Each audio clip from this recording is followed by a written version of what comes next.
آمن الرسول بما أنزل إليه من ربه والمؤمنون كل آمن بالله وملائكته وكتبه ورسله لا نفرق بين أحد من رسله وقالوا سمعنا وأطعنا غفرانك ربنا وإليك المصير. أعوذ بالله من الشيطان الرجيم. بسم الله الرحمن الرحيم. إن الحمد لله نستعين ونستغفره ونعوذ من شرور أنفسنا وسيئات أعمالنا إنه ما يهد الله فلا مضل له وما يضلل فلا هادي له أشهد أن لا إله إلا الله وحده لا شريك له أشهد أن محمدا عبده ورسوله. Assalamu alaikum wa rahmatullahi wa barakatuh. Akin pẹ̀lú kíkí tọ́lá kíkí tàlùkìámọ̀ akin kú àṣálẹ́ tòní akin kú jímọ̀ tòní àbí Ọlọ́run kó lọ má ṣe lẹ́yìn ọkọ̀ tó kù nínú ìgbésí ayé wa Ọlọ́run jẹ́ aṣọpọ̀lọpọ̀ láyé. Ètò yìí tó wá ètò àgbọ́yé Islam náà nìyẹn tó kalẹ̀ sí. Orúkọ tèmi ni Dhikrullah Muyosore. Pẹ̀lú ògo Ọlọ́run a dúpẹ́ lọ́wọ́ gbogbo àwọn tí a ti pè wá sórí ètò tí wọ́n ti jẹ́ wa àbí Ọlọ́run kó lọ má ṣe àìsàn wa lẹ́san dáadáa. Eléyìí tá a ṣe yìí kó lọ́run jọ má dàálù wá gbáyà kó gbà ní ìjọsìn fún wa wala hawla wala quwwata illa billahil aliyyil azim. Lọ́sẹ̀ tó kọjá ní tá a gbéyẹ̀wò òun náà ni àjogúnbá ànábì wa Ibrahim tí a pè ní iṣẹ́ hajj. Òun náà ni àjogúnbá ànábì wa Ibrahim. Lónìí ìtẹ̀síwájú lórí iṣẹ́ hajj yẹn náà ni a fẹ́ sọ̀rọ̀ nípa ẹ̀. Lónìí a máa sọ̀rọ̀ nípa pàtàkì iṣẹ́ hajj gan fúnra ẹ̀. Nítorí pé àwọn èèyàn tí ó fẹ́ lọ sí hajj wọ́n ti ń múra, àwọn míì ti ń gbéra, láwọn ìlú kọ̀ọ̀kan wọ́n ti ń gbéra. Ní Nàìjíríà ń bí pẹ̀lú ògo Ọlọ́run a máa rí àwọn tó kọ́ máa gbéra, tí ò bá jẹ́ lénìí a máa jẹ́ lọ́la pẹ̀lú ògo Ọlọ́run. Àbí Ọlọ́run bá kọ́ lọ má ṣàjọgúnlẹ̀ ayọ̀ o. Wọ́n dá gbére ńlẹ̀ pẹ̀lú bismillah, wọ́n á darí síbẹ̀ pẹ̀lú alhamdulillah, táwọn máa kúrò ńbẹ̀ pẹ̀lú bismillah, táwọn máa délé pẹ̀lú alhamdulillah. Kọ́ lọ má ṣàìṣe bẹ́ẹ̀, kọ́ lọ ń ṣe ní ìrọ̀rùn. Nǹkan délé kan tí wàá ròyìn fún wa àwọn ìròyìn dáadáa. Àbí Ọlọ́run bá kọ́ lọ máa ṣe ní hajj tó máa kọ̀ fún wọn, kó ṣe ní hajj tó máa gbà lọ́wọ́ wọn. Allahumma amin. La hawla wala quwwata illa billah. À ń tara bẹ́ẹ̀ àfi ń kí gbogbo àwa tá à ń palẹ̀ mọ́ hajj náà Ọlọ́run má ṣe ní ìrọ̀rùn fún wa. Gbogbo àwa tá wa ń jẹ̀ràn hajj Ọlọ́run má ṣe ní ìrọ̀rùn fún wa náà. Gbogbo tó wá máa jẹ́ Ọlọ́run alààyè ni kò ṣe wá má ṣe wá lókù. La hawla wala quwwata illa billah. Kí tó fi ojú àlejò mi hàn, ẹ jẹ́ kí a dókè lọ́hùn ká gbọ́ nǹkan tí wọ́n ní fún wa nínú ilé iṣẹ́ Blitz and Junot tí wọ́n ń ṣe iṣẹ́ super clean àti fisa powder detergent. Ẹ jẹ́ ká dókè lọ́hùn ká gbọ́ nǹkan tó ní fún wa. Oh, what a wonderful world of Sure Clean detergent. Oh yes, you can have a clean and bright wash with Sure Clean. Sure Clean detergent is tough on stains, gentle on your hands, and leaves clothes smelling fresh. Oh see, for clean whites and all colors, Sure Clean detergent makes you shine. As you spread it all, you can see the shine of Sure Clean brightness. Now, wear your smile with pride and nothing to hide. Sure Clean detergent makes your family clean and happy. Sure Clean detergent, happiness with every wash. Ẹ káàbọ̀ padà sí ètò yín ètò wa àgbọ́yé Islam. Ìntàfẹ́ gbéyẹ̀wò lónìí aláìní gbà àkókò wa òun náà ní pàtàkì iṣẹ́ hajj. Àwọn olùbánisọ̀rọ̀ wa wọ́n ti wà ní ìkàlẹ̀. Ìmáàmù ni wọ́n, olùkọ́ ni wọ́n, àgbà àfáà ni wọ́n, bó ṣe pé nínú àwọ̀ ọmọdé. Àbí Ọlọ́run bá kọ́lọ́ má ṣàbàdà wọn lágbà. Kọ́lọ́ ń jẹ́ ká rí wọn pẹ́. Àwọn náà ni ìmáàmù wa ní Hussein Mosque. Bákan náà àwọn tó jẹ́ lára àwọn mission board ní Ansarudeen Society of Nigeria Ìjẹ̀bú-Òde branch ní division 1. Àwọn ni al-Imam Ibrahim Dasuki Hassan. Assalamu alaikum wa rahmatullahi wa barakatuh. Wa alaikum assalam wa rahmatullahi wa barakatuh. Ẹ káàbọ̀ sí orí ètò wa àgbọ́yé Islam. Lénìí a fẹ́ mọ̀ kí ni pàtàkì iṣẹ́ hajj ní ìgbésí ayé mùsùlùmí. Torí pé kí wọ́n kó 10 million naira kí wọ́n kó jáde kí wọ́n fẹ́ lọ ṣiṣẹ́ hajj òun ṣe nǹkan kékeré. Kí ló wá sọ di pàtàkì nínú ìgbésí ayé mùsùlùmí? Ẹ jẹ́ kí a gbọ́ látẹnu yín. Bismillah. alhamdulillah rabbil alamin. Ọpẹ́ ni fún Ọlọ́run, ẹ̀yìn ni fún Ọlọ́run, ọba tó ní gbogbo ayé bó ṣe tóbi tó àti gbogbo ohun tó wà nínú rẹ̀. Tá a bá pe nǹkan kan ní òpó, ìyẹn ni pé nǹkan yẹn ló di nǹkan kan mú. Ilé ò lè wà kó má ní òpó. Tá a bá yọwọ́ pillars kúrò nínú ilé fúnra rẹ̀ á wó. Ara wa tọ́ba àlekèọlá fún ẹnìkọ̀ọ̀kan wa yàtọ̀ àwọn ẹ̀dá mi náà tí wọ́n yàtọ̀ sí wa bí ẹranko. Ọba àlekèọlá fi àwọn òpó sínú ara wa nítorí kó lè gbé àwọn ẹran dúró àti gbogbo àwọn nǹkan míì. Ọba àlekèọlá wá fún wa ní àwọn òpó 5 tó jẹ́ pé nígbà tó bá ń bẹ ẹ̀sìn Islam yóò máa jẹ́ pípé, yóò sì máa jẹ́ ẹ̀sìn tí ó máa jẹ́ ẹ̀sìn àmúyangàn tọ́ba tó ní ó dẹ̀ máa gbà á. Èyí tó wá jẹ́ ẹlẹ́ẹ̀karùn nínú àwọn òpó òun ni eléyìí tá à ń pè ní hajju. Ọba àlekèọlá ó wá sọ wípé dandan gbogbo mùsùlùmí ló gbúdọ̀ lọ àfi pípé àfi ẹni tí ọba àlekèọlá bá fún ní àǹfààní láti lọ. Kí ni àwọn àǹfààní? Mo mọ̀ kí àwọn àfáà ó ti sọ kí nǹkan mẹ́nu bà díẹ̀ nínú ẹni. Alákọ̀ọ́kọ́ ni pé ní tí ó sọ èèyàn di ẹni tí ó lọ ṣe iṣẹ́ hajj òun ni Islam, ìyẹn ni pé ẹni náà gbọ́dọ̀ jẹ́ mùsùlùmí. Ẹlẹ́ẹ̀kejì tí ó sọ iṣẹ́ hajj di dandan fún èèyàn òun ni kí àrísìkí wà fún láti lọ láti ṣètò ilé tí ó fi sílẹ̀ tí ò ní dàrú kó má bàa wá di pé ńgbà tó lọ làwọn ará ilé wa ń kábàámọ̀ pé nígbà tá láti lọ ṣe hajj ní gbogbo ẹ̀ wá ń rí bó ṣe rí àrùn jẹjẹ àyàṣọ wọ yóò ṣe gbogbo àwọn ètò yẹn sílẹ̀. Ẹni tí ó ṣe gbúdọ̀ jẹ́ ẹni tó ní àrísìkí. Lára tí ó sọ hajj di ọ̀ranyàn fún yàn láti ṣe òun ni kí wọ́n assure wa wípé safety wà fún lílọ àti bíbọ̀.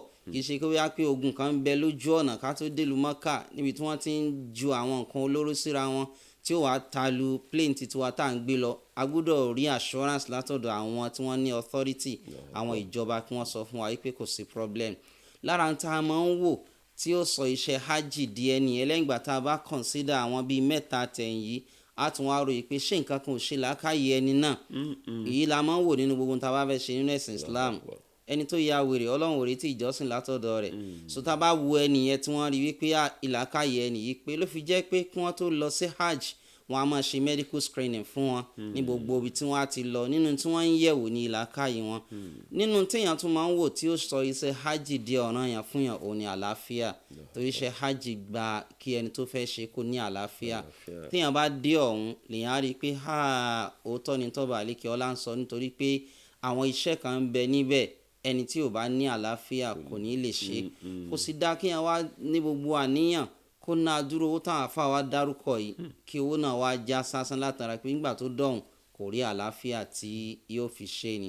Eléyìí ni àwọn nǹkan 5 tá a kọ́kọ́ wò tó bá ti pé a jẹ́ pé iṣẹ́ hajj ó ti di ọ̀ranyàn fún ẹni náà láti ṣe. Ọba àlekèọlá ní pé atimul hajja wal umrata lillah àti iṣẹ́ hajj yín àti iṣẹ́ umura tẹ́ ṣe lọ́hùn ẹ má ṣe nítorí nǹkan kan o torí Ọlọ́run ọba Allahu ní kẹ́ fi ṣe. Tẹ́ bá wá ṣe ẹ ṣe ní pípé ẹ má ṣe láàbọ̀. Lọ́ba àlekèọlá tún fi mú àwọn nǹkan kan wá pé tẹ́ bá ṣe àṣìṣe nínú eléyìí ntẹ́ fi tanràn rẹ̀ ní ẹ pa ẹran ẹ fi ṣe tanràn kí iṣẹ́ yín ó lè pé. Tẹ́ bá ṣe àṣìṣe lórí eléyìí tẹ́ wá ní agbára láti pa ẹran ó dẹ̀ gbà àwẹ̀ ó ń bẹ nínú ẹ̀ tí yóò gbà lọ́hùn ó ń bẹ nínú ẹ̀ tí yóò gbà nígbà tó bá dé kí iṣẹ́ ó sàlè jẹ́ pípé ó wá jẹ́ ní tó ń bani lọ́kàn jẹ́ níbi tá a ti ń rí lórí social media tá a ti máa rí àwọn tí wọ́n lọ ṣe umura níbi tí wọ́n ti ń ṣe kàntàkàntàn lọ́hùn tí yàn wá wò pé Ọlọ́run ti fún ẹ lówó Ọlọ́run fún ẹ ní làákàyè ò ní àlàáfíà gbogbo ohun tó sọ iṣẹ́ rẹ̀ di ọ̀ranyàn lábálára rẹ̀ ó wá dọ̀hún láì jẹ́ pé nǹkan kan kọlù ẹ ó wá ń ṣe kàntàkàntàn fúnra ara rẹ̀ ló fẹ́ bà ṣe ara rẹ̀ jẹ́. tọ́ba tó ní ẹ tó mọ pàtàkì iṣẹ́ tó fẹ́ ṣe tóun sì ti wò wípé kíṣẹ́ rẹ̀ ó lè pé túnṣe léyìí àwọn tí wọ́n ṣe bí Ọlọ́run bá ṣàforíjì fún wọn. Ṣùgbọ́n eléyìí náà ó máa jẹ́ ìtanijí fún àwọn tí wọ́n fẹ́ lọ lọ́kùnrin àti ní obìnrin tí wọ́n fẹ́ lọ ṣe iṣẹ́ hajj. A máa ń rí àwọn ọ̀rọ̀ tó máa ń tàyàn lára tó lè fa wàhálà tí àwọn èèyàn máa ń sọ nípa hajj wípé kí ni wọ́n lọ ń ṣe níbẹ̀. Wọ́n kàn ń boost economy Saudi Arabia ni gbogbo owó tí wọ́n kó lọ síbẹ̀ wọ́n á ti estimate ẹ̀ they are good calculators. Wọ́n á estimate owó yẹn pé iye pilgrims báyìí ló lọ láti Nàìjíríà iye báyìí lẹ́nu kọ̀ọ̀kan wọ́n dá àwọn tó bá international lọ àwọn tó lọ through state wọ́n wá ṣírò gbowó yẹn pé iye báyìí ló jẹ́, ó lè jẹ́ trillions, ó lè jẹ́ kinní kan, wọ́n á ní ẹ wo adúrú owó tí mùsùlùmí lọ ń waste.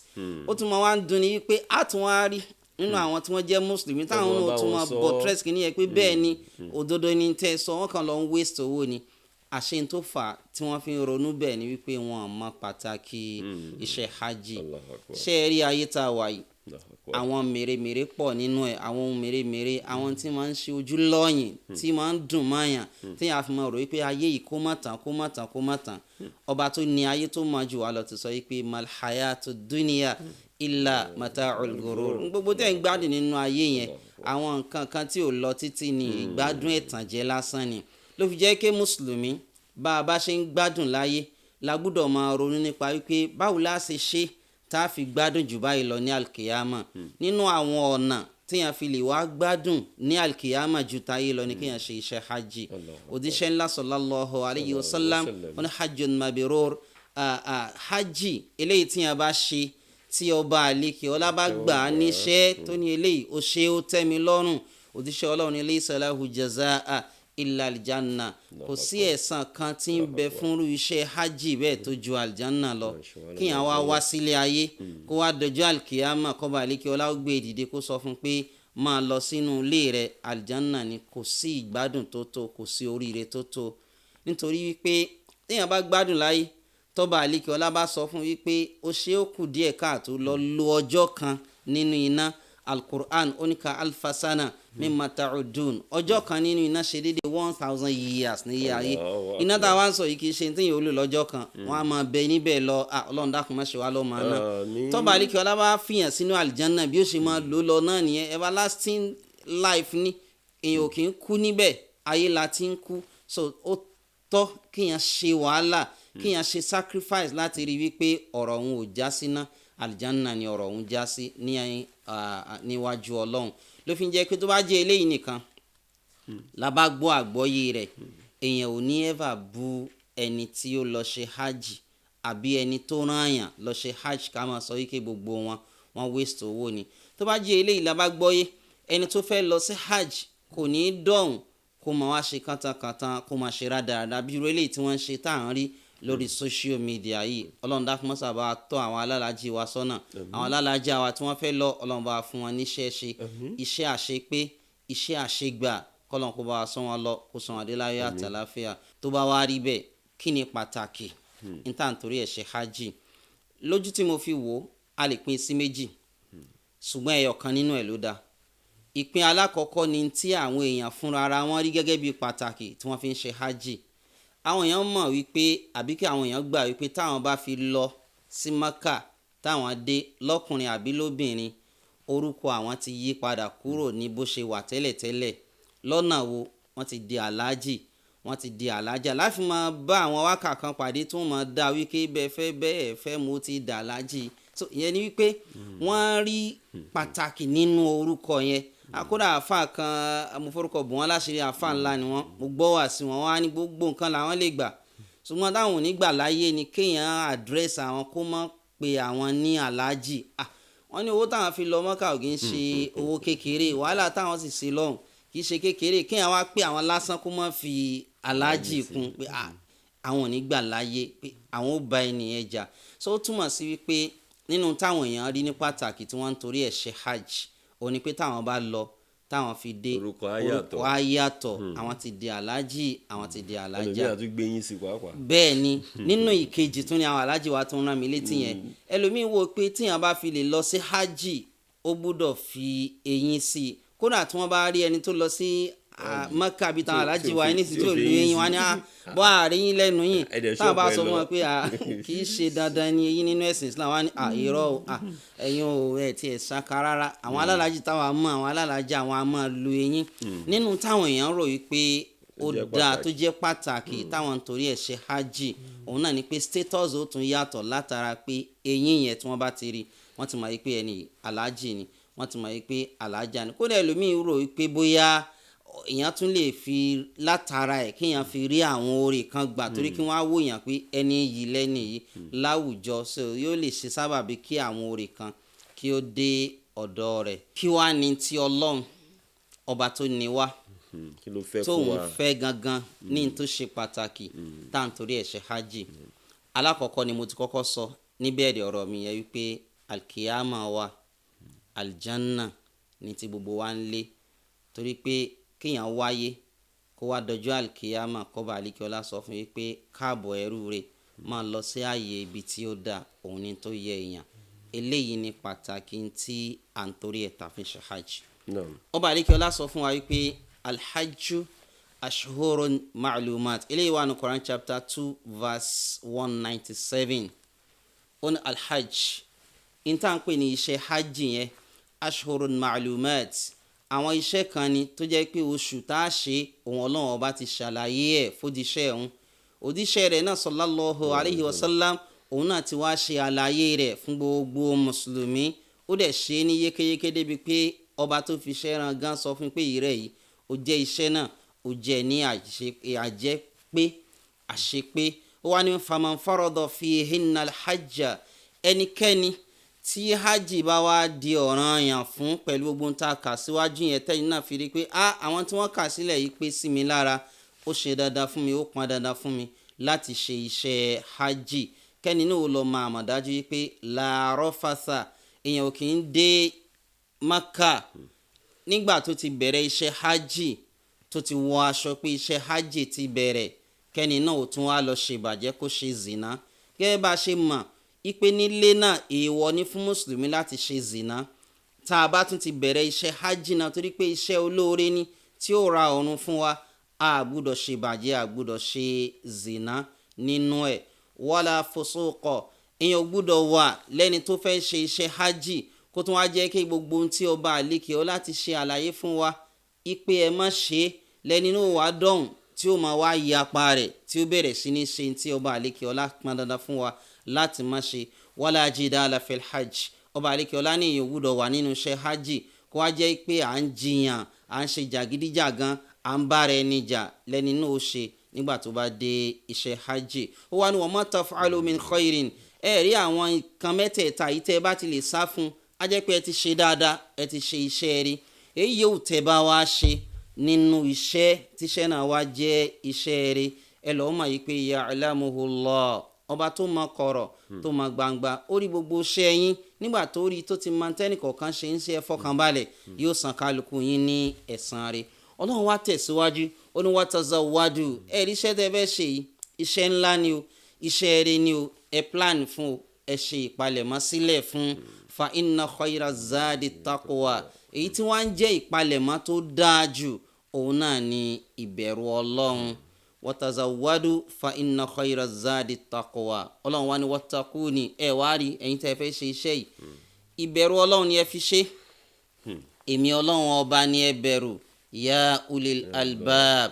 Ọ̀rọ̀ tí mò ń sọ yìí kì í ṣe ọ̀rọ̀ fún gbogbo èèyàn, àwọn onílàákàyè, àwọn ọlọ́gbọ́n lèmi Ọlọ́run ọba Allahu ni mò ń bá sọ ọ̀rọ̀. Tá a bá wá wo àwọn ọ̀rọ̀ yìí, a rí wípé ọba àlékè ọlá fẹ́ ká mọ̀ pàtàkì tá a fẹ́ ṣe, ló fi tètè ń júwe àwọn nǹkan tó lè ba iṣẹ́ yẹn jẹ́ mọ́ wa lọ́dọ̀.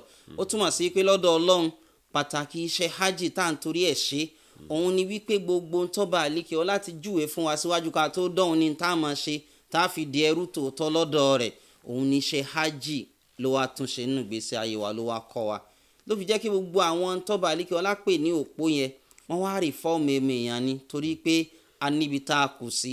Ọlọ́run ò dẹ̀ fẹ́ ká gbé bẹ́ẹ̀ pàdé òun, ó wá fún wa ní àwọn òpó ẹ̀sìn ní tí ó máa tún wa ṣe tá a fi lè máa dá a sí ní gbogbo ọjọ́.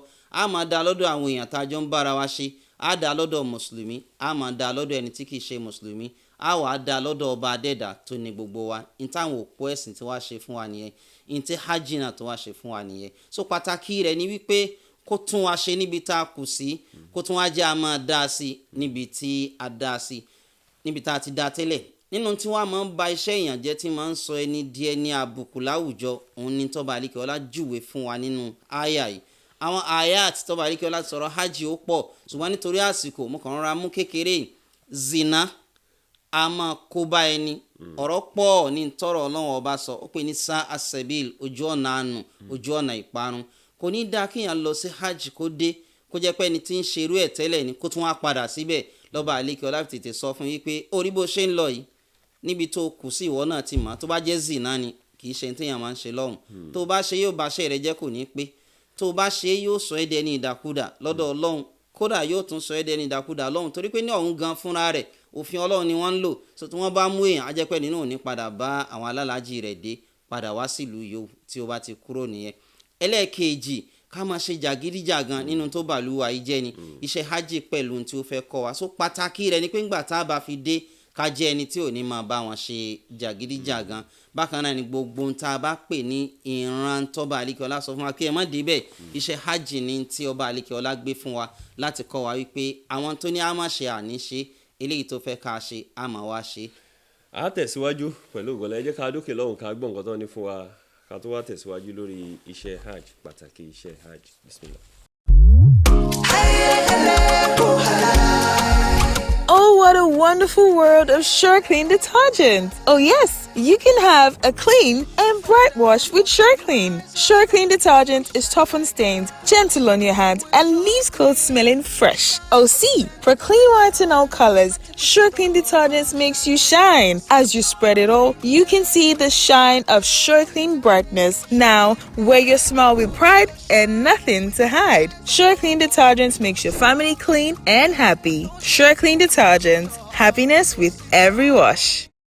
ẹ káàbọ̀ padà sí ètò yín ètò wa àgbọ́yé Islam bí ta ti ń gbéyẹ̀wò kí ni pàtàkì iṣẹ́ hajj àwọn ustaz wa tí wọ́n ti ń bá wa sọ̀rọ̀ náà ní al-Imam Ibrahim Dasuki Hasan tí wọ́n jẹ́ imam fún Hussein Mosque àti ẹgbẹ́ àjọ Ansarudeen Society of Nigeria Ìjẹ̀bú Òde branch division 1 wọ́n ti bá wa sọ̀rọ̀ lórí pàtàkì ibi tí a fẹ́ kí wọ́n lọ nítorí pé àsìkò sí fún wa púpọ̀ mọ́ ọ̀rọ̀ social media pẹ̀lú ìmọ̀ ṣàṣehàn lórí gbogbo iṣẹ́ tí èèyàn bá ń ṣe pàápàá jùlọ fún eléyìí fún àwọn alálàájì àwọn tó ń lọ fún hajj ni àbáwọn tó máa ń lọ ń ṣe humrah so kí ni àmọ̀ràn yín ní ìwọ̀nba ṣókí.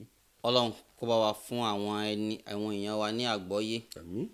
Mo nírètí pé eléyìí tẹ́ béèrè yìí àwọn àfáà ti sọ wọn á sì tún máa tẹ̀ mọ́ wọn létí òun náà ni pé ká sá fún gbogbo ohun tá a bá ń pè ní rìyà kárí ni òjíṣẹ́ Ọlọ́run bá kí mùsùlùmí nílọ̀ nípa tá à ń pè ní ìṣe kárí ni ká ṣe nǹkan kan káwọn èèyàn lè mọ̀ pé àwa la ṣe àwa la wà níbẹ̀ níbi gbogbo nǹkan tó fi dórí qira'atul Qur'an pé a fẹ́ ka Qur'an a fẹ́ ṣe ìbádà pé a fẹ́ kírun gbogbo ẹ̀ l'Ànábì mú ìkìlọ̀ wá ẹ má ka kéwú nínú ìrun ní ìka pé kí wọ́n lè mọ̀ wípé ohun dùn kí wọ́n lè mọ̀ wípé mo mọ̀ ọ́ kà kódà òjíṣẹ́ Ọlọ́run ọba tún sọ fáwọn èèyàn pé ẹrú kíní kan bà mí tí n bá lọ tán lára àwọn èèyàn mi ó ní ẹbọ ni àwọn èèyàn á wò pé ẹbọ pẹ̀lú gbogbo ohun tó ṣe ẹnìkan kò ṣe ẹbọ mọ́ ó wá sọ fún ọ lọ́jọ́ náà lọ́run pé bẹ́ẹ̀ ni ìṣe kárí ni ìran ẹbọ kan ni ẹ̀rù sì ń bà mí pẹ̀lú ẹ̀ fáwọn èèyàn mi kí wọ́n má jẹ́ ẹni tí ó máa ṣe kárí mi lórí gbogbo ohun tí wọ́n bá ṣe ọba àlekèọlá tún wá là á mọ́lẹ̀ dáadáa nínú Qur'an kíní ẹ̀ jẹ́ tí máa ń ba iṣẹ́ orí èèyàn jẹ́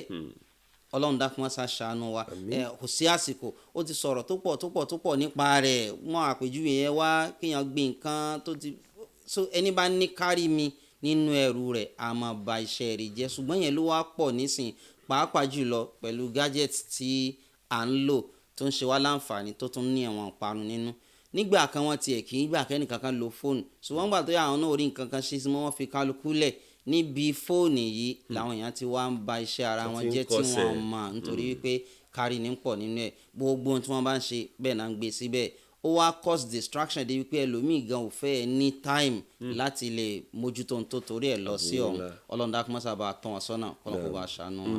ẹ bá a ṣàdúrà fún iléeṣẹ́ wa NTA. iléeṣẹ́ NTA Ìjẹ̀bú-Òde Ọlọ́run dákun má jẹ́ ó jóná o Ọlọ́run má jẹ́ ó bàjẹ́ o iléeṣẹ́ yìí building ni àtàwọn machine tó wà níbẹ̀ wọn láǹfààní kankan tí wọ́n lè ṣe tí kì í bá ṣe ẹ̀yin ọlọ́pọlọ pípé tó bá àríkẹ́ ọlá kó sínú ẹ̀ Ọlọ́run dákun má da ọpọlọ yín rú ẹ̀yin lẹ́ ń tò tó fi ń gba títò ẹ̀yin lẹ́ ń jọyìn mọ́ra wọn tó fi ń gba jíjọ tó fi ń jọjú lójú aráyé Ọlọ́run dákun má dààmú yín o ọlọ́run má da ọ̀rọ̀ yín rú ọlọ́run má gba àlàáfíà ara yín ọlọ́run má gba ọpọlọ yín ọlọ́run kó ṣe àlékún dáadáa fún yín jù báyìí lọ ọlá subhana rabbika rabbil izzati amma yasifun wa salamun ala al-mursalin walhamdulillahi rabbil alamin. iléeṣẹ́ Blitz and Junot wọ́n ní ká fún yín ní ọ̀sẹ̀ yìí ní bínú pé ó kéré díẹ̀ ṣùgbọ́n abiola ọba àlekè ọlá kó bá wa san wọ́n lẹ́san rí kó bá wa lé wọn kún nínú àrísìkí wọ́n ń ta ọjà ní ọlọ́run jẹ́ kí wọ́n máa ta jèrè ọlá subhana rabbika rabbil izzati amma yasifun wa salamun ala al-mursalin walhamdulillahi rabbil alamin. adúpẹ́ lọ́wọ́ ìmáàmù wa adúpẹ́ púpọ̀ lọ́wọ́ yín kọ́lọ́ má ṣàbà san yín lẹ́san. tí a fẹ́ wò wá lórí ayélujára a wà lórí Facebook a wà lórí YouTube bákan náà ẹ rí wa lórí Instagram lórí StarTime a wà lórí channel 103 ní orí StarTime jẹ́ ká gbìyànjú kí a wo gbogbo àwọn ètò wa ṣùgbọ́n ètò jù ńbẹ̀ náà ni pé ẹ tún rí wa lórí Facebook bákan náà ẹ máa darapọ̀ mọ́ wa lórí ilé iṣẹ́ wa yín ti Ìjẹ̀bú-Òde pẹ̀lú gbogbo àwọn ọ̀kan òjọ̀kan ètò tí a ń gbé wá á ṣe wá láǹfààní púpọ̀ pàápàá jùlọ lórí àgbọ́yé Islam àbí Ọlọ́run bá kọ́lọ́run jọ kọ́lọ́run jẹ́ kí a rí ẹ̀san tó pọ̀ nínú ilé ìta ṣe yìí kọ́lọ́run má dùn wá ní ládẹ́ a tún máa fi lè ṣe lọ pẹ̀lú gbọ́lọ́ a padà wá lọ́sẹ̀ tó ń bọ̀ ibi tá a ti máa mú ọ̀tún ètò wá orúkọ tèmi Dhikrullah Amoyosore ẹ jẹ́ ká fi pàdé sọ́sẹ̀ tó ń bọ̀ kí Ọlọ́run má fi ẹnì kankan ṣàwátì nínú wa subhana rabbika rabbil izzati amma yasifun wassalamu ala al-mursalin walhamdulillahi rabbil alamin. ربنا لا تؤاخذنا إن نسينا أو أخطأنا ربنا ولا تحمل علينا إصرا كما حملته على الذين من قبلنا ربنا ولا تحملنا ما لا طاقة لنا به واعف عنا واغفر لنا